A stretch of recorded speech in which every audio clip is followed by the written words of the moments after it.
Normally, I would apologize for everyone because of the heat, mainit. Wala tayong kuryente ngayong araw na to.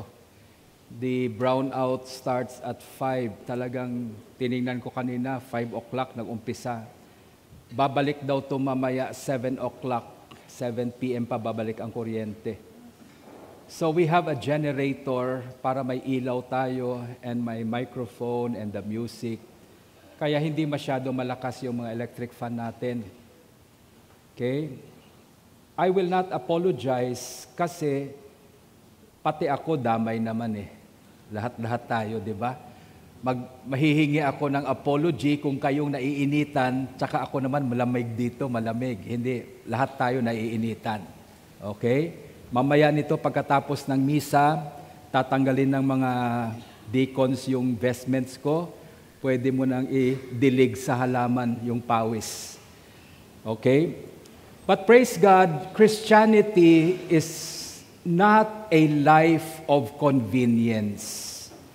Nasanay talaga tayo na ang buhay Kristiyano natin, ginagawa natin, we try to make it as comfortable as we can. There's nothing wrong with that. Kaya minsan pag nag-uupo tayo, naghanap tayo ng upuan na komportable tayo. There's nothing wrong with that. But we have to realize that Christianity is not for comfort. The Lord said that in this life, as you follow Christ, you will have trials and tribulations. It's not comfortable. Christianity is not a comfortable way of life. This is something we need to understand. Kasi minsan ang pinaglalaban talaga natin yung comfort at convenience natin. Christianity is a way of life that leads us to holiness. Amen? Yan ang pinaka-goal ng buhay na ibinigay ni Kristo sa atin. That we will become holy before God. Whether we are comfortable, whether it is convenient or not, that is not the question. The question is, are we living a holy life? Amen? Yan ang purpose ng Christianity. Kaya itong araw na to, kanina pa lang, pawis na ako. Nasa banyo pa lang ako naliligo. Hindi pa ako nagtatawel. Pinapawisan na ako. Okay? And much more when we come here, it's not comfortable. It's not convenient. Mas masarap pa siguro mag-beach tayo ngayon, di ba? Mas komportable sa beach ngayon. But you see, we choose to come here even though it's not comfortable, it's not convenient. Because we know that God wants us to be here today. Amen? That is holiness. Holiness is about your love for God. We are not holy because we are perfect people. Hindi po yan ganyan. Holiness is not about perfection. We become holy because, number one, we know that God loves us. Alam nyo na ba yan? Alam nyo na bang mahal na mahal kayo ng Diyos? Kung nagdududa pa kayo, tingnan nyo yung cross palagi. Because yung cross na yan, magpapaalala sa atin lahat yan kung gaano tayo kamahal ng Diyos. Pati buhay niya, ibubuhos niya para sa atin. We know that God loves us. And the second thing we have to understand, if God loves us so much, can we not reciprocate? Hindi ba natin pwedeng suklian yung pag-ibig ng Diyos sa atin at mahalin din natin siya? Amen? That's the reason why we are here. That's the reason why we worship God on a Sunday. It's not because we want to be entertained. It's not because we want to be blessed. It's not because we want na hindi pakialaman ng Diyos ng buhay natin. You know, gusto ko talaga, Lord, wag mo na akong pakialam. Ganda-ganda na ng buhay ko ngayon. No, we come to church because we love God. And we know God longs for us. God waits for us. And because we know that, we also love God. Yan ang rason nandito tayo. Mainit man, nagbabaga man ang ulo natin, walang problema. Lord, nandito ako para sa'yo. Amen? Our second candle is lighted. That is the candle of faith. And like I've said, etong simbahan na to, tinuruan talaga tayo ng obispo natin na manampalataya. Bishop Ricardo has been teaching us the principles of faith, and many of us have really taken off in life dahil sa mga aral at turo na yun sa atin about faith. Some of you have lived your life on that foundation of faith. And I will be grateful always to our bishop who taught me the principles of faith. Gamit-gamit ko yung mga prinsipyo na yan sa buhay ko. But many of us, we use our faith for God's blessing to come into our life. How many of you use your faith to receive the blessings of God? Very good. Amen? That's so good. Natuto tayong gamitin yung pananampalataya natin to receive the blessings of God. I have learned to receive blessings upon blessings, not only for myself, but for my family and my children. It's a wonderful thing to know how to receive God's blessings. We all know that God, it is His pleasure to give us the kingdom. Amen? God wants us to be healed. God desires for us to prosper. God desires for us to be restored and forgiven. God desires for us to be united with our families. God wants to heal relationship. These things are in the heart of God for you. But how come we do not experience them? It's because we have a hard time accepting and receiving these gifts. Hindi tayo marunong tumanggap. Parang bata ba? Binigyan siya ng ninong niya ng tseke. Christmas, lumapit yung bata sa ninong niya. Sabi niya, "Mano po, ninong." So nagmano, ang ibig sabihin po ng mano po, ninong, pahingi ng regalo. Yan ang meaning niyan. Tumawa si Sela, "Amaya, meron ka. Bigyan kita ng jacket." So mano po, ninong. So ginawa ng ninong, kumuha ng tseke. Aba, sumulat sa tseke yung ninong. Alam mo sinong tuwang-tuwa? Oo, tama. Yung nanay. Yung bata, hindi natuwa. Bakit? Hinahanap niya yung violet eh. Ba't hindi violet yan? Bakit hindi dilaw yan? Kumuha ng papel yung ninong, sumulat. At sinulat ng ninong doon. Sabi niya, "Anak, hindi kita nabigyan last year. Sasabayin ko na ngayon." Nag-issue yung ninong ng 25,000. 25,000, regalo niya sa inaanak niya. So kinuha ng bata yung 25,000 na cheque. So sabi ng nanay, "Ay, thank you, ninong, thank you." Tapos sabi ng nanay sa anak, "Akin ang cheque." Diba? Surrender ka agad. Buti pa yung pare, tights lang. Ang hinihingi, yung nanay, buo. "Akin na yan, cheque mo." Ayaw ibigay ng bata. Sabi ng bata, "Hindi, bigay ni ninong to." So sabi ng nanay, "Baka mahulog yan."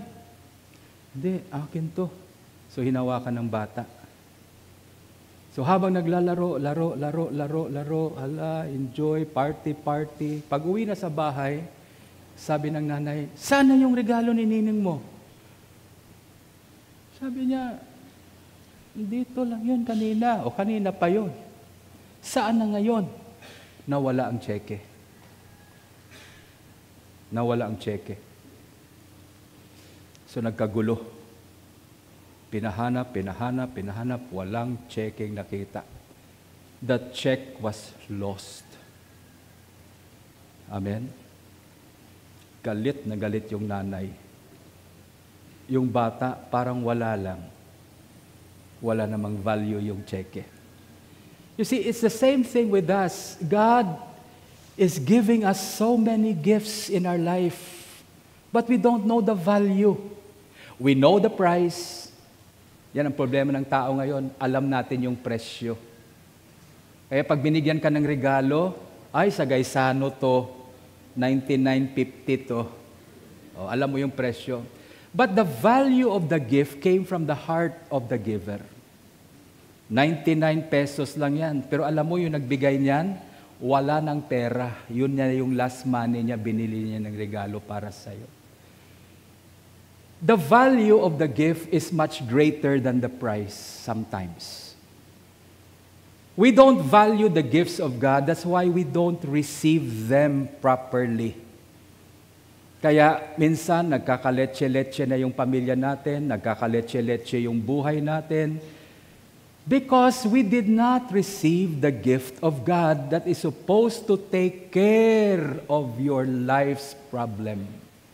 Hindi mo tinanggap. Kasi hindi natin alam yung value. Kung tinanggap man natin, hindi natin nagamit because we don't know how to use the gift. It's the same thing that God has given to us. In our gospel today, we see this in our lives, that the faith we have, we use it for God's blessing to come in our life. And I really enjoy that. I really enjoy it. Sometimes, merong isang bagay na gustong-gusto ko at may pera akong pwede kong bilhin. I can use my money to buy it. But sometimes, I make it a faith project. Sabi ko, Lord, hindi ko bibilhin yan. Hihingiin ko lang sa'yo. And I will ask God for it and believe God for it. Well, hindi mo nakukuha kaagad. Pero alam mo, after a week, after 2 weeks, it comes to me. At doon akong tuwang-tuwa. Bakit? Bakit? Gumagana yung pananampalataya ko, umaandar pala. Okay? Now, have you checked your faith lately? Is it still working? Is your faith still working? Or puro na lang pera ang ginagamit mo? Okay? Minsan, gamitin rin natin yung pananampalataya natin. But faith is not only to be used to receive the gifts of God. Amen? Hindi lang yan ang gamit ng pananampalataya. There is a use for faith that is much more important. And what is that? Our faith, we can use that to prepare the way of the Lord. Amen? Amen. Kaya nga nagmi-mission tayo sa church. Because in our mission, there are people who cannot come to Christ. There are people who will never come to Christ. They will never come to church. So anong ginagawa natin sa church? If they will not come to Christ in the church, we will bring Christ to them. Dalhin natin si Kristo sa kanila. Alam ko naman pag nakilala nila si Lord, di ba? Noong una, ayaw mong lumapit kay Lord eh. Nung nakilala mo si Jesus sa buhay mo, nako, di ba? Nakaka-inlove yung taong yan. And you followed Him now. Sumusunod na kayo sa Kanya. Ganon din yan sa iba. Ayaw nilang lumapit kay Jesus. Dalhin mo si Jesus sa kanila. Bring the Lord to them. And once they begin to know Jesus, one of these days, they will also follow Jesus. They may never come to our church. Okay lang. But they will come to Christ. And Christ will put them in other communities. Or sometimes in our own community. Do you understand what I'm saying? But it takes faith. It takes faith to prepare the way for the Lord that He can come and go to other people. That is where we do not use our faith. We use our faith only for the things we want to acquire in life. Kaya tuwang-tuwa ako pag nakikita ko, Bishop, nag-pray ako kay Lord. May bago akong kotse. Yay! Di ba? Tuwang-tuwa siya, faith niya. Tapos sabihin ko, pwede ba gamitin yan? Mag-mission tayo. Mukhang maganda yung kotse mo. Hindi po, baka masira. Huwag na lang po. Do you understand what I'm saying? We use our faith for things, for ourselves. There's nothing wrong with that. But sometimes we become selfish. Amen? Pinapaikot natin yung mundo sa sarili natin. We use our resources, we use our spiritual resources. Yung mga marunong magdasal, may mga tao talagang marunong magdasal. Pero yung dasal naman araw-araw, Lord, give me, give me, give me, give me, give me, give me, give me, give me, give me. Yun lang palaging hinihingi kay Lord. Palaging ganyan lang sa Diyos, di ba? Hindi pa tayo lumapit sa Diyos ang nagdasal at sabi mo sa Kanya, Lord, eto sa akin. Hindi ako nang hihingi, Lord, nagbibigay ako. Anong kailangan mo, Lord? Anong kailangan ng simbahan? Anong kailangan ng community? Anong kailangan ng pamilya ko? I will put. We should use our faith to prepare the way of the Lord. In the first Advent, when Jesus Christ came to this world, there was a forerunner. Alam mo yung forerunner? Yung nangunguna muna. Bago dumating yung hari, merong nauunang tao at ina-announce niya, sinasabi niya na may hari na parating.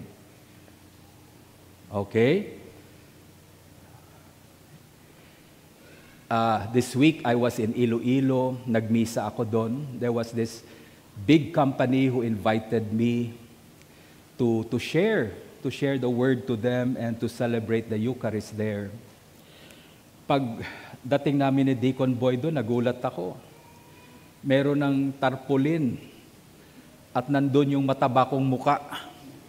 Sa tarpaulin, sabi ko, saan nila kinuha yung picture? Sabi ko, saan kayo kumuha ng picture? Ba't may picture na sa tarpaulin? Welcome, Bishop Father.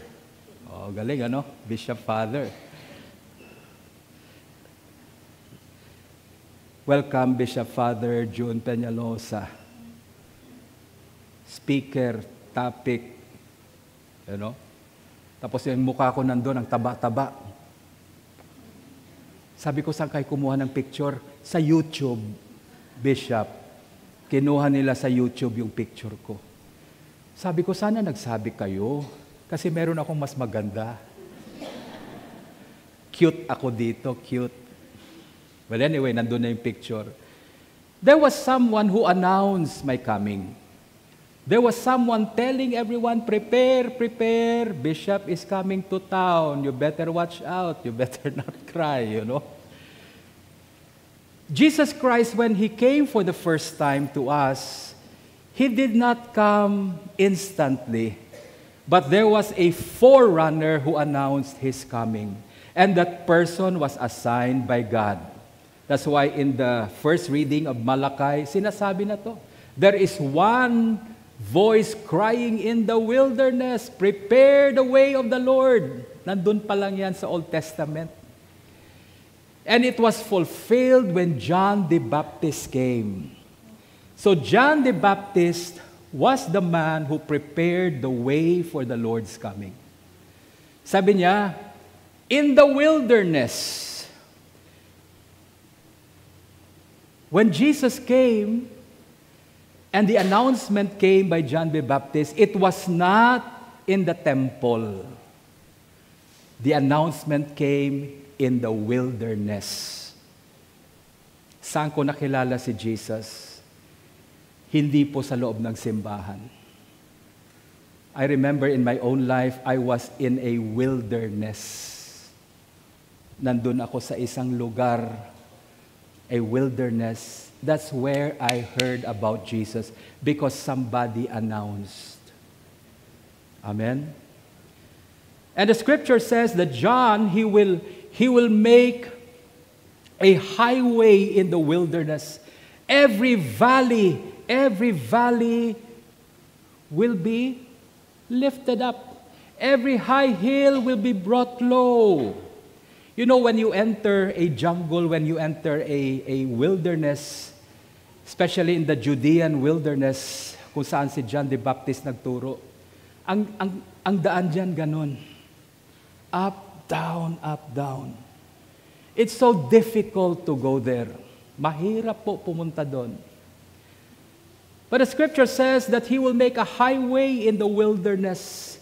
Every valley will be exalted. Every high hill will be brought low. Everything will be leveled so that it will be not so difficult for you to go there. The crooked road, sabi niya, yung daan. You know, when you are in the wilderness, when you're in the jungle, wala kayong makikitang daan na straight. Iwas-iwas yan eh. May malaking puno, iwas kayo, liko dito, liko doon, ganyan. Kaya ang tagal mong dumating doon sa paroroonan mo kasi ang karsada paikot-ikot. But it was prophesied that John the Baptist will prepare a highway for the Lord. Every crooked path will be made straight. Every rough road will be smooth. What is he trying to say here? It was prophesied that on the first coming of Christ, John the Baptist will prepare for the way of the Lord. Now, eto, tapusin ko na. Jesus will come again. Do you know that? Do you still believe that? Yeah, that's why every year sineselebrate natin ang Advent. Kasi minsan hindi na tayo naniniwala sa sobrang tagal. But we have to renew our faith. Christ will come again. Christ has died. Christ is risen today. Christ will come again. Amen? Now, the second time Jesus will come, someone has to announce His coming. There should be a forerunner that will announce the coming of Christ. Sino yun? Ha?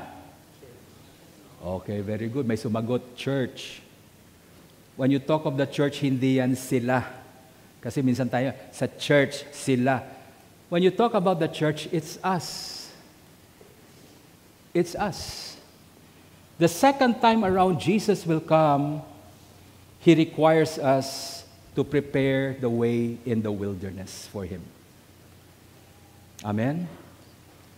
To make every valley and every high hill low, to prepare the way, to make every crooked path straight, to make every rough road smooth for the Lord. In other words, this is it. You pave the way so that Jesus can come to other people. Gagawa natin ng paraan. Gagawa natin ng daan na si Kristo makilala when He comes. Amen? Amen. Now, etong problema. We need faith to do that. We need faith to prepare the way for the Lord. And some people, they have used their faith for a long time only for themselves, that they don't know how to use their faith for others. Di sila marunong. Amen? We need to prepare the way for the Lord, for others to know Jesus. Alam nyo, yung daan na pinagdaanan ko, the road that I went through to know Christ was difficult. Ang hirap talaga ng pinagdaanan ko sa buhay bago ko nakilala si Kristo. It was a wilderness for me. I ran away from home. Naglayas ako. Ang bait ng magulang ko, ang bait ng mga kapatid ko. Naglayas ako.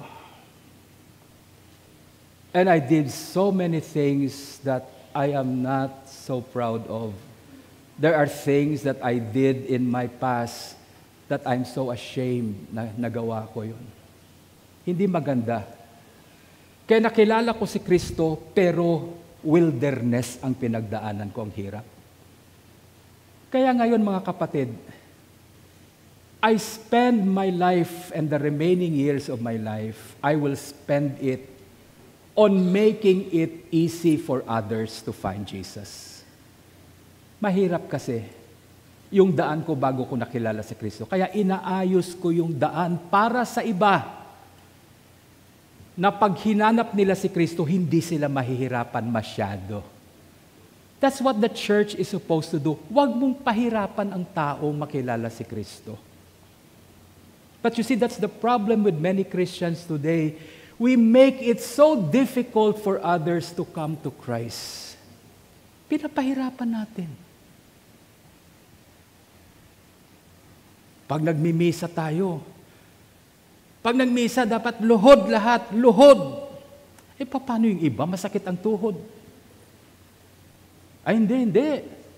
Kasi pag nagsimba kating sa Diyos ay gasakripisyo kating karon, dapat pa talaga sumakit ang tuhod mo. Papalakpak ba si Lord? Ay, kahit masakit ang tuhod niya, lumuluhod siya, papalakpakan ka ni Lord. Hindi po ganyan. If you cannot kneel down, that's why I said, if you can't kneel down sa mga senior citizen, brothers and sisters, don't kneel down anymore. Just put your hand in your heart, you know. Nagagalit ba si Lord pag hindi tayo lumuluhod? Hindi po. Hindi po yan. Don't insist. Don't try to make a religion out of your relationship with God. Yan ang mahilig tayo, may relasyon tayo sa Diyos. Gagawa natin ng maraming ritual. Gagawa tayo ng maraming rules and ritual para lumago ang relasyon natin sa Diyos. Ang nangyayari sa sobrang daming ritual, ang hirap na makipagrelasyon sa Diyos. Mahirap na. At may mga tao ngayon, mas mahal nila yung ritual nila kaysa Diyos. They love their rituals. They love their religion more than they love the Lord. Amen? Nung kumakain ako doon sa isang table, lahat ng mga tao sinasabi ng bantay doon, sabi niya, huwag kayong lumapit. Si Bishop ang nakaupo dito. Si Bishop. Sabi ko, kaya pala, minsan kumakain ako, wala nang lumalapit sa akin. Minsan naiisip ko tuloy, baka may diferensya na yung kilikili ko. Walang lumalapit. Because someone is telling them, huwag kayong umupo dyan, kay Bishop yan, kay Bishop. Ba't yung pinapahirapan? Diba? Diba? Pag nagsimba ka, dapat ganito. Pag nagsimba, dapat ganito. Dapat pag ganito, ganito. Sa sobrang dami ng dapat, hindi na tayo nakakapagsimba properly kay Lord. We make it difficult for others to come. Minsan sinasabi natin, tanggapin mo si Lord para maging happy yung buhay mo. Tapos ikaw naman miserable. Tanggapin mo si Jesus para maging happy ka. Sabi ng tao sa kanya, kagaya mo. Hindi kagaya nila. We live the example of Christ. I invite our young children to serve the Lord. Etong year na to, and for the remaining years of my life, I will try to encourage our children to serve God. Amen?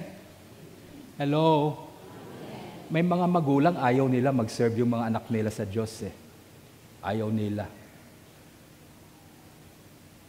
Father, ipag-pray mo yung anak ko. Bakit? Gusto kasi magpare eh.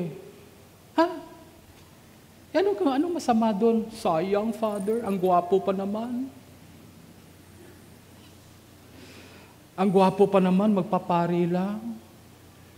Bakit? Anong gusto mo sa anak mo? Gusto ko sana mag-artista. Diba? Ayaw nila mag-serve yung anak nila sa Diyos. Saan ka punta? Sa simbahan, magsiserve. Wag, palagi ka na lang sa simbahan. Punta ka sa mall, mamasyal ka doon, wag sa simbahan. Bakit? We make it difficult for the child to know Jesus. Because sometimes you only get to know Jesus when you work for Him. Amen? Meron akong nakakasama ngayon na nagtatrabaho sa ministry. Sabi niya, alam mo, Bishop, noong una kitang nakita, akala ko ang yabang mo, suplado ka. Bakit ganyan ang impression niya? Kasi ang layo ng relasyon namin. So ang tingin niya sa akin, mayabang, suplado. Now, this person is working with me. Sabi niya, ay, ang bait mo pala. Sabi ko, hindi lang yan. Cute pa. Di ba? Hindi niya ako nakikilala dahil hindi kami nagtatrabahong dalawa. But when we get to work together, you'll begin to know me. That's the same thing with Jesus. Ang dami mong idea kay Lord. Dapat si Lord ganito. Ang tingin natin kay Jesus, alam mo, perfectionist. Ay maraming tao ayaw maging Kristiyano. Bakit? You have a God who wants everything perfect.